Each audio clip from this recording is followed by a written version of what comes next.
오늘 아기 예수님의 탄생을 맞아 축하하며 예배드리려고 오신 교우님들과 여러 교우 가정 위에 하나님의 크신 은혜와 축복이 함께 하시기를 기원합니다. 우리는 이맘때가 되면 즐겁습니다. 대부분 기쁜 시간들을 보냅니다. 가족들과 친지들과 기쁜 시간을 가집니다. 그렇다면 성탄절이 왜 우리에게 기쁨이 되고 즐거움이 되는 가장 큰 의미는 무엇일까요? 그 이유는 어둠의 땅에 빛 대신 예수님이 오심으로 세상 사람들은 생명의 빛을 보게 된 것입니다. 그리고 말씀이신 하나님께서 육신이 되어 생명의 양식으로 오셨기에 세상이 줄 수 없는 만족감을 누리게 된 것입니다. 따라서 성탄절이 우리에게 기쁨이 되고 감격적인 것은 하늘과 땅을 연결하는 중요한 사건이기 때문입니다. 예수님이 오심으로 어둠은 물러가고 하늘이 활짝 열리게 되었습니다. 예수님이 오심으로 죄로 인해 저주받아야 할 사람들에게 하나님의 은혜가 임하게 된 것입니다. 예수님이 오심으로 세상 사람들은 영적인 눈을 뜨게 되어 하늘의 보좌를 보게 되었고 하나님의 사랑을 알게 되었고 하늘의 신비를 깨닫게 된 것입니다. 그런 의미에서 성탄절은 드러남의 사건이라고 정의할 수 있습니다. 성탄절은 하나님의 사랑이 드러나고 성탄절은 천국이 드러나고 성탄절은 하나님의 구원 계획이 드러나고 성탄절은 독생자를 세상에 보내실 만큼 사랑하신 하나님의 마음이 환히 드러나는 절기입니다. 이런 복된 사건이 예수님이 탄생하신 성탄의 사건입니다. 이 성탄의 사건이 마국간의 구유의 강보에 쌓여서 뉘어있는 아기 예수로 시작됨을 오늘 본문은 우리에게 말씀하고 있습니다. 여러분, 우리가 사람을 제대로 알기 위해서는 그 사람의 현재의 모습만 보아서는 잘 알 수 없습니다. 그 사람을 제대로 알려고 하면 우선 그분을 낳은 부모님이 어떤 분이신지를 알아야 합니다.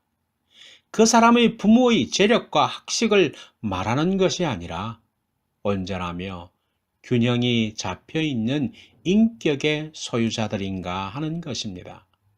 또 어린 시절을 어떤 환경에서 자랐는가 하는 것도 중요합니다.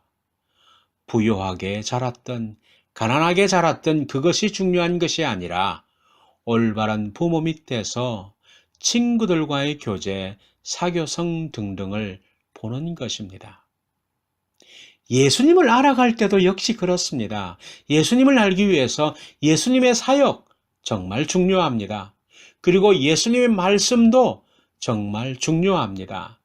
그리고 예수님이 우리에게 행하신 기적을 살펴보는 것도 중요합니다.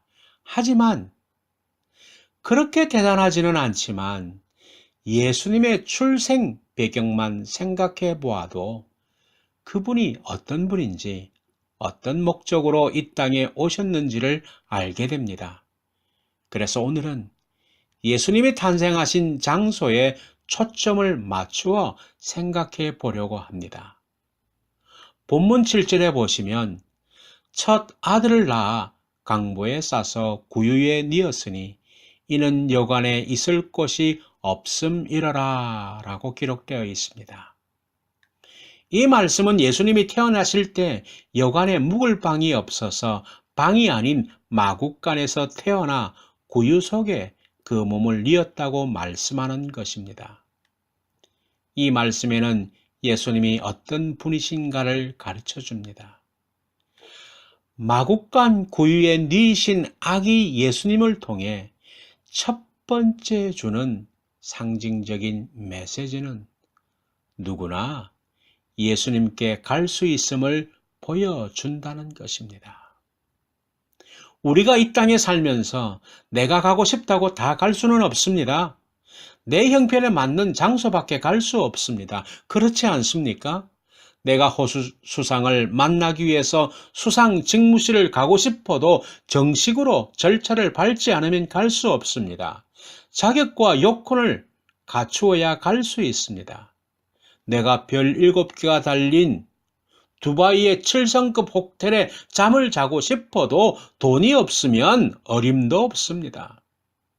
이러하듯이 만약 예수님께서 왕궁에서 태어나셨거나 귀족층의 사람에게 태어났다면 일반 서민들은 들어갈 엄두도 못 내었을 것입니다.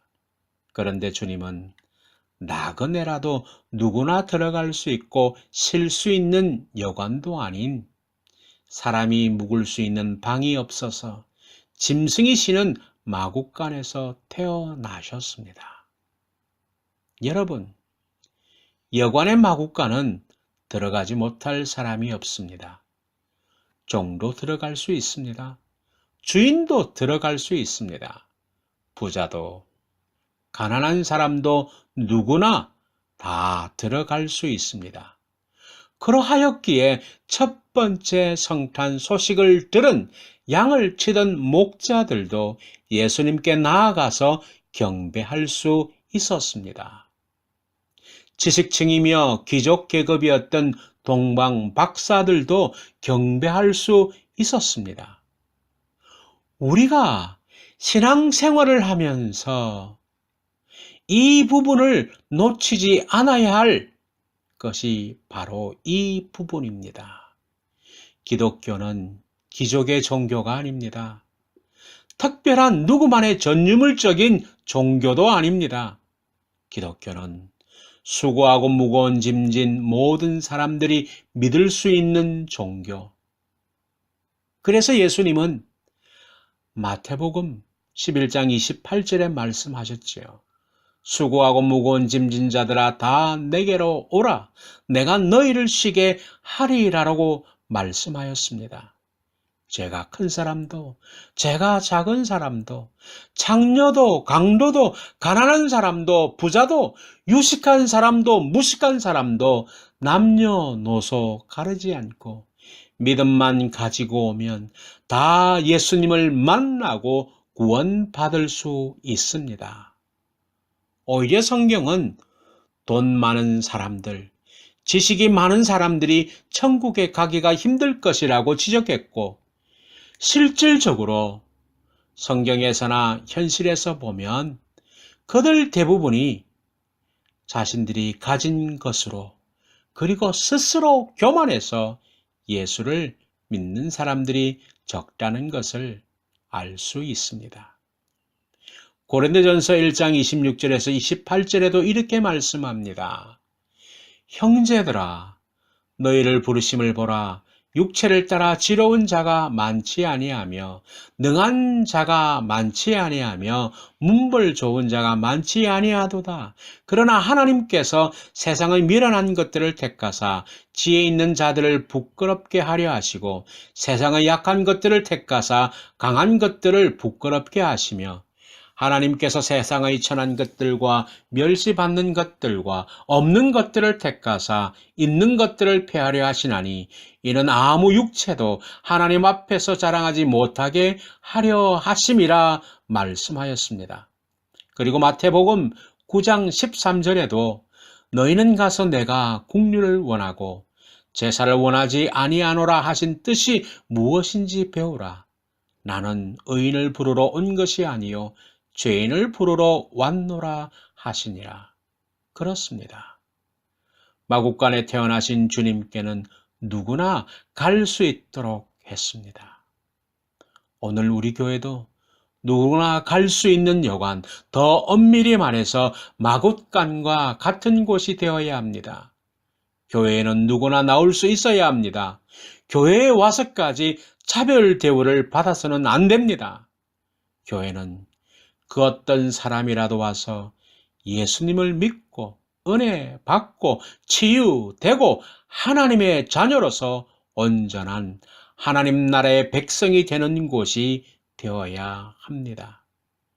우리 뉴카슬 열린교회는 하늘을 향하여 열린 교회가 되어 하늘의 신령한 것을 받아서 세상을 향하여 열린 교회가 되어 하늘의 것을 나누며 섬기는 교회가 되도록 우리 모두가 힘쓸 수 있기를 바랍니다. 두 번째, 우리에게 주는 상징적인 메시지가 있습니다. 구유 속에 누이신 아기 예수님을 보면 예수님이 우리의 생명의 양식이 되심을 나타내고 있습니다. 여러분, 구유는 어떤 용도로 사용됩니까? 짐승의 먹이통이죠. 혹은 여물통이라고 합니다. 영어로 manger이라고 불리워집니다.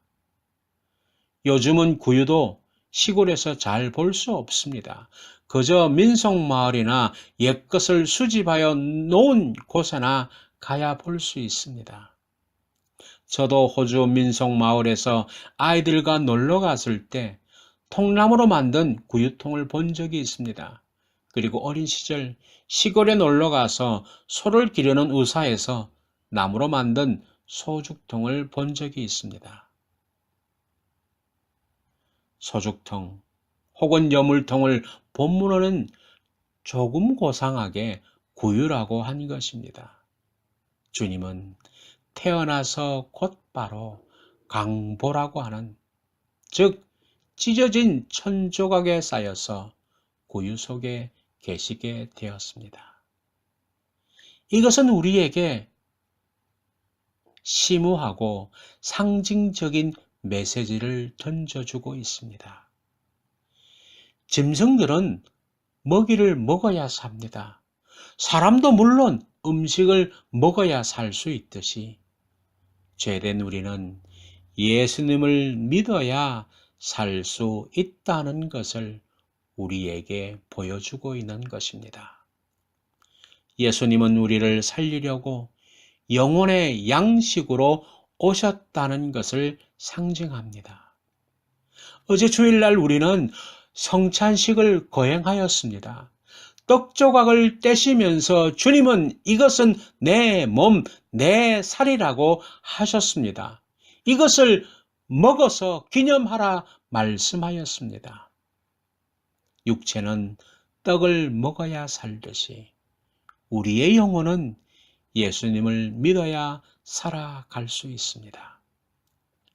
출애굽한 이스라엘 백성들은 광야 생활을 하면서 환경 때문에 모세를 향하여 원망을 많이 하였습니다. 그들은 먹을 것만 해결되고 마실 물만 해결되면 걱정이 없을 것이라고 생각했습니다. 그래서 모세와 하나님을 원망하는 그들에게 하나님은 반석에서 물을 강물처럼 주셨고 아침마다 만나를 주셨으며 그리고 메추라기를 내려주셔서 먹는 문제도 해결해 주셨습니다. 그런데 백성들의 불평은 거기에서 끝나지 않았습니다.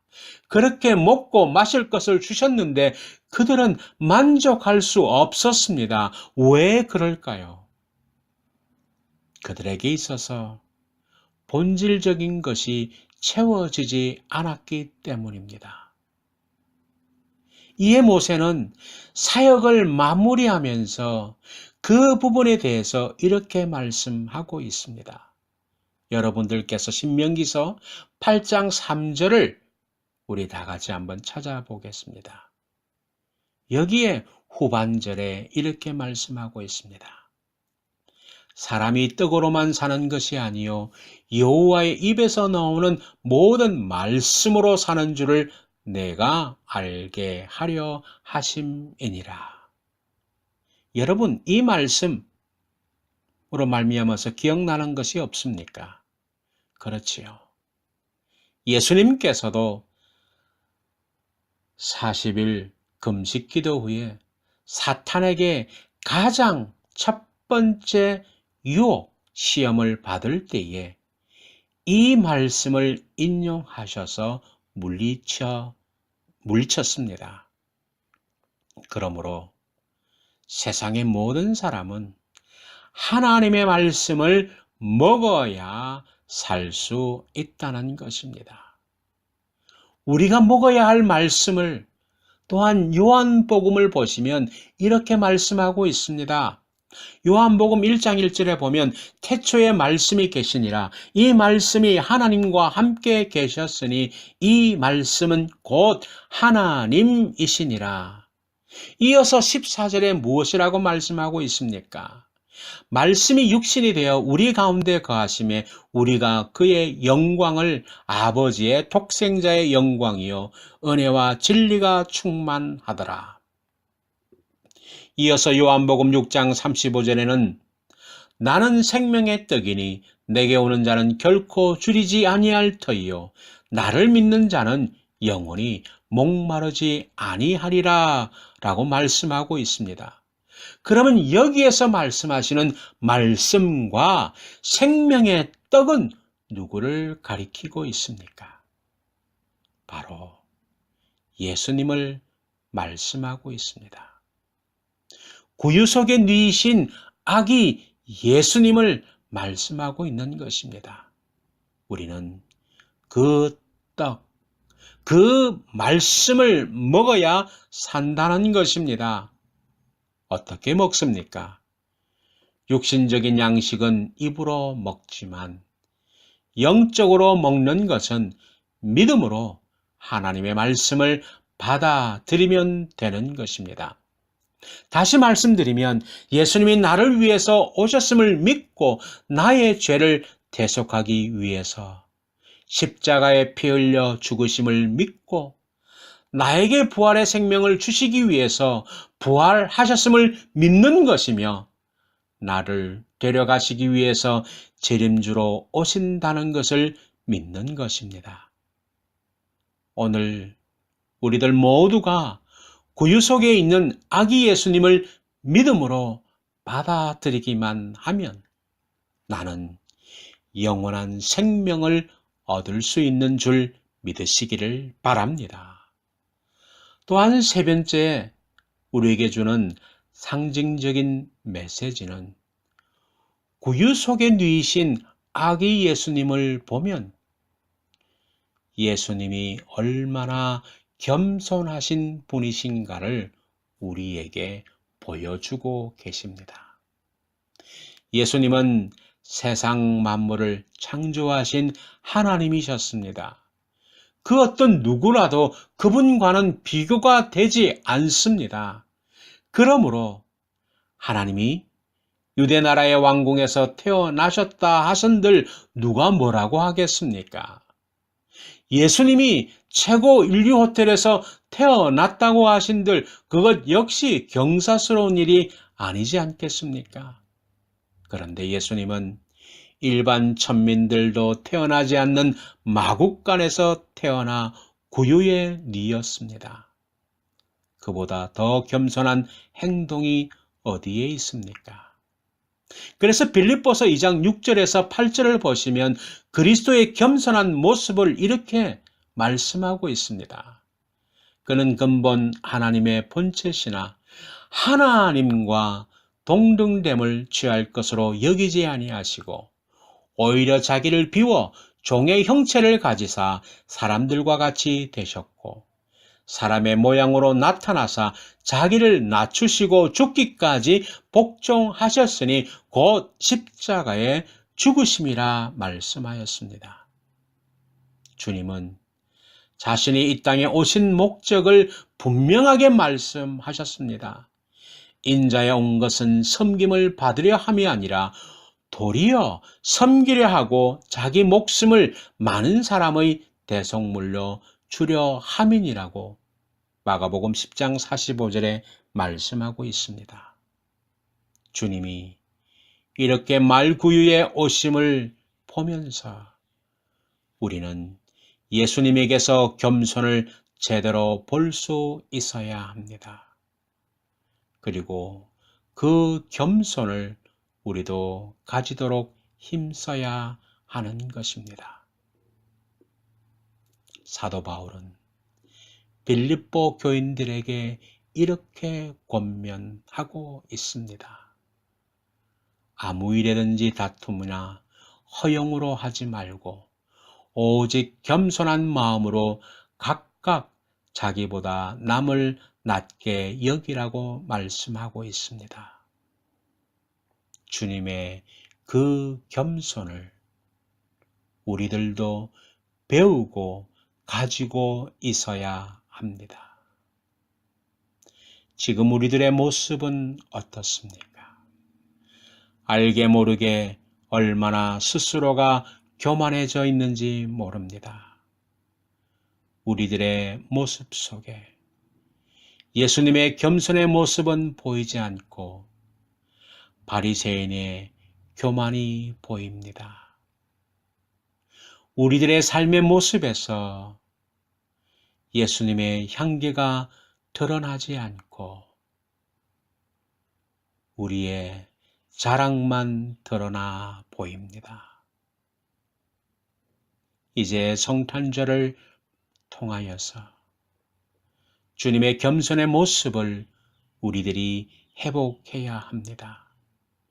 그리고 그런 정신으로 교회를 섬기고 사회생활을 할 수 있기를 바랍니다. 오늘 성탄절에 우리는 누구나 머물 수 있는 여관의 마국간의 구유 속에 뉘신 아기 예수님을 보면서 우리는 그 상징적인 의미를 생각해 보았습니다. 이제 그 예수님의 삶을 우리도 본받아 살아가려고 노력하는 우리 모두가 되시기를 주님의 이름으로 축원합니다.